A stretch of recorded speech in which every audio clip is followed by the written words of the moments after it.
So hey guys, what's going on? I made a video, part one, and I shared some of the stories, and it seemed to have a positive effect. So what I'm actually going to do is I'm driving to the spot, or the house, where I was living when the things happened in the video that I was talking about. If you haven't seen the video, you have to go back and watch part one. But this is the liquor store. I'll go over here. People trick-or-treating for Halloween. That's the dumpster I put it in, and the fire was going all the way up to the top of the telephone pole. So I'll show you the house.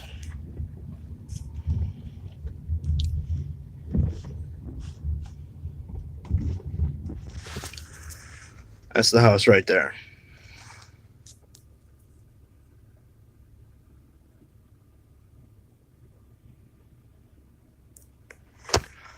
So I guess another thing, since, people have, I don't know, but another thing I could share with you guys about this house right here. Oh wow, Ricky's truck's still there. Ricky's dead, by the way. He died of, his lung collapsed and it filled up with water, and he basically drowned in his own bed. But his truck's still there, and he died probably about 3.5 years ago. So another thing I could share with you guys about that is I was in the house and I was at the top of the stairs and I was talking with Ricky's grandma, and I said I was going to order a pizza for everyone, and I asked her what she wanted. And I thought I heard someone downstairs, so I thought Ricky was down there, and I yelled down the stairs. I was like, "Hey, Ricky." Didn't get an answer. So I yelled again. I said, "Hey, Ricky." Didn't get an answer. So I yelled again. I was like, "Hey, Ricky." I hear a voice scream back up to me, "Who are you here?" I look at Ricky's grandma, and her face turns flush white. And, I ended up leaving the house that day.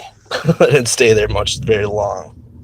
But I don't even like being around that house. I just drove by it. I don't like being around it. I'm trying to get out of here now. So, third grade, when it all started, basically started with sleep paralysis. And how can I explain sleep paralysis was basically, hey, people are living in Rob's house now. Sorry.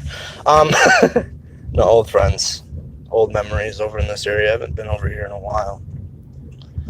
So sleep paralysis, basically what happened when it started, I remember the first time it happened, and mind you, after the first time it happened, and they're me every single day for 8-9 years. So getting into it, first time it happened, I remember waking up and I could only move my eyes, and I look over and I look at the clock and it said like 2 a.m. and I tried to move and I couldn't move. Something's going on. There's black fire. That's not normal. So I tried to move and I couldn't move, and this is bugging me. I don't like seeing black smoke.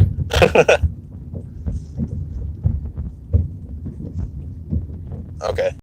So when I tried to move and I couldn't move, it freaked me out, and I started getting these emotions of just extreme fear. And I wanted to start screaming, but I couldn't.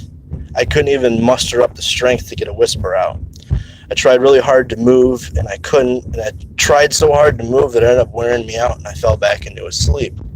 When I fell back into sleep, what happened was I was in this, I don't know, it was like a dark cave, and there was a long tunnel. At the end of the tunnel was a blue light.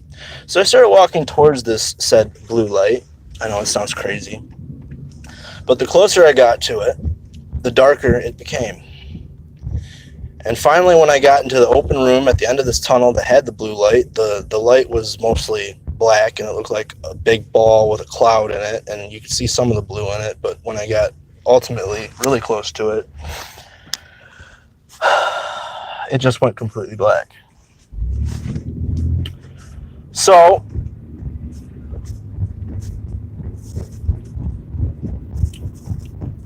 many people on this road. I gotta get off of here. Everyone's trick-or-treating.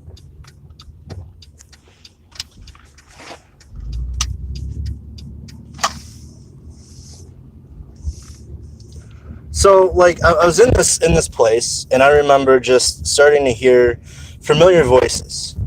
And these voices were people I know. Like, it started with my father, and he was saying, "You're a loser. You need to kill yourself. You're a failure."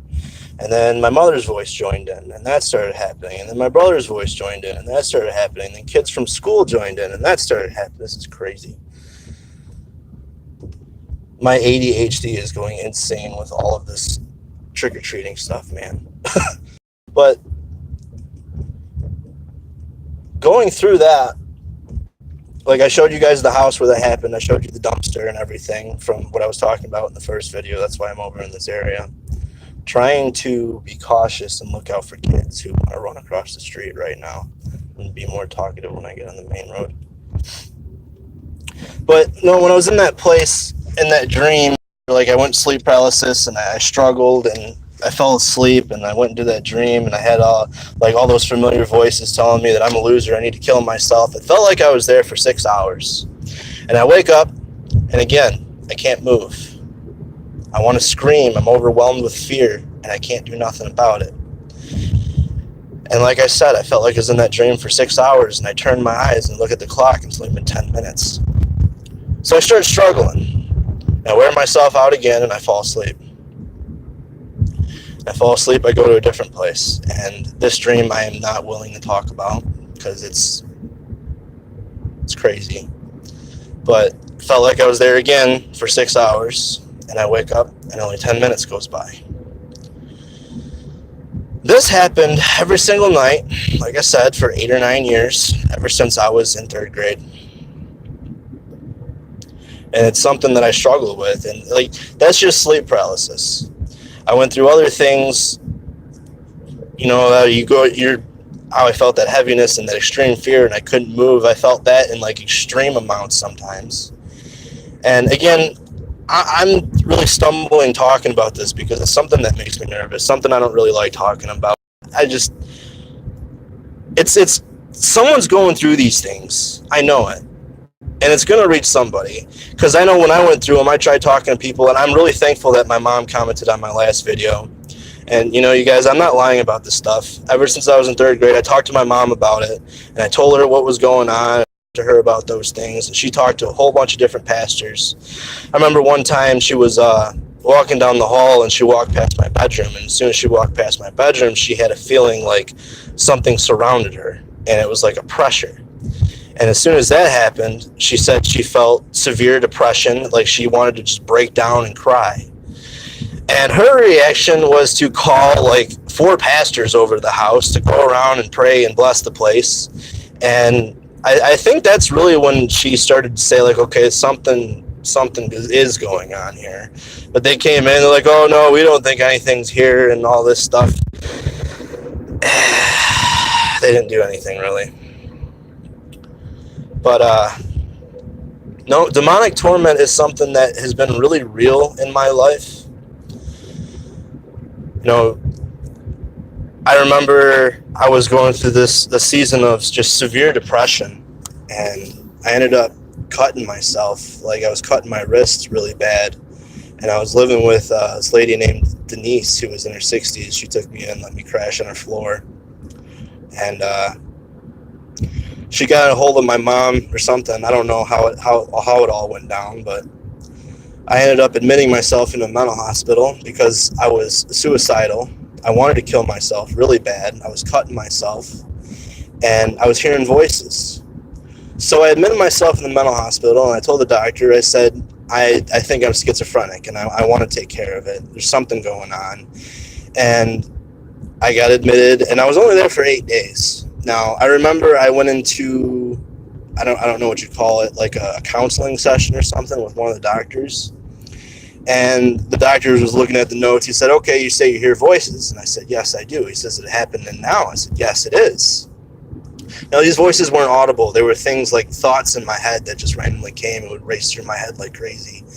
And he asked me, he said, what are the voices saying? I said, they're making fun of you. And he stopped and he looked at me and said, okay, what are they saying? And I said, they're making fun of you because you killed your daughter. You opened your garage door, got in your car, backed out of your driveway, and she was playing in the driveway, drawing pictures with chalk, and you ran her over and killed her. He didn't say anything. I never got a counseling thing again, but people observed me, and I was in that place for 8 days. And finally, when it came to release, I went and seen that doctor again. And he said, I'm going to diagnose you with severe depression and post-traumatic stress disorder. And I looked at him, I said, what about schizophrenia? And he said, some people have gifts. And at that point, I felt like I couldn't get help for this thing, that there was no help for it, that I had to suffer with it for the rest of my life. And that was in 2011, and I did suffer with it for 4 more years after that. So, I mean, yeah. If you guys are going through this, and it's something that you're afraid to talk to people about, you're not alone in it. I know it sounds crazy, and it is crazy. Like, to think about it, you know, you're crazy if you can't admit you're crazy. I can admit that it's crazy.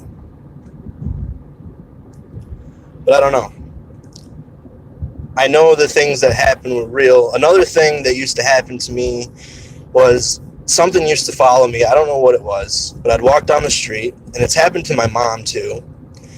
And I'd be walking down the sidewalk, and I get to a street light, it turn off. I get to the next one, it turn off, and the one behind goes back on. And it would happen with every single light I passed, like something wanted to keep me in the darkness. I know, but yeah, I don't really know if I should be sharing this stuff.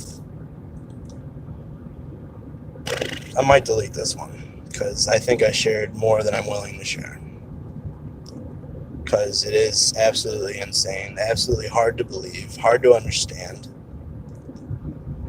But I'm just trying to reach out to people who are going through this too, and maybe I can help you make sense of it. And no, this is not like a Halloween thing that I'm making something up because it's Halloween, because today is Halloween. And you know, if you go to my last video, someone commented, if you look at the comments to that comment, you can see my mom commented, and she talked about this stuff, and she actually goes into detail about it. And, you know, she talks about, just go check it out. It's on the part 1 of this. But no, it's not something I'm lying about. I'm being 100% honest. And I just want to put it out there so that maybe someone who's going through this can have hope. You know, if it's something that you think is crazy, then it's not for you. It's fine. But, you know, I love you guys. I honestly do. Enough to expose myself and make people think that I'm absolutely crazy for things that, you know, people don't believe in. But I will say that a lot of things that people think that the devil can do, he can't do. If you watch my testimony video, you hear the testimony that, you know, when I was 14, my mom gave me a gun, and she was under the influence of sleeping medication and alcohol. And she told me to fix her mistake and kill myself, basically shoot myself in the head with a gun. And she handed me a .38 revolver that was completely loaded. And a whole bunch of stuff happened after that, but I ended up locking myself in a room, and one of those things came, and it started having a conversation with me. And it told me that, you know, because I failed to honor my mother, God no longer wanted anything to do with me. And because my mom asked me to do that meant that God was done with me. So since I failed him in honoring my mom, I had no chance to get in heaven. And I was a 14-year-old kid, and I believed it. So it made me an offer. And I accepted that offer. But what it offered me was a complete lie, because it told me that it would give me love where everyone else has failed, and it would show me a life that's worth living. So basically, I could get any girl I wanted, but they wouldn't fall in love with me. It'd be a relationship where it's basically controlling and manipulative, and they didn't want to leave me because they were afraid if I did, I'd kill myself, so they stuck around. And it was just, I was really manipulative and abusive. And, you know, people say that the devil can make you do things. No. I had a demon in me for a long time, a very long time. And basically, the power it had over me was to influence my emotions, to give me thoughts, to grow them into things that I wanted to do. It would give me visions of violently murdering the people that did something silly to me, that upset me. And when I'd have these visions, I'd feel this emotion of just complete control and power. And eventually I became addicted to that. And I started wanting to murder in life. Like, I wanted to become a murderer. I wanted to feel that actual power of killing somebody. Because in those visions, those sensations I felt, that it showed me, no, it doesn't. If you're possessed by a demon, it can't force you to do things. It can't. But it can manipulate you. It can torment you. It can mess with your thoughts and your emotions and make you do things you wouldn't normally do out of those emotions. But I don't know. I'm going to end this here before I say something stupid that I shouldn't really say. So I love you guys. Jesus loves you more, and may the Lord be with his children. God bless.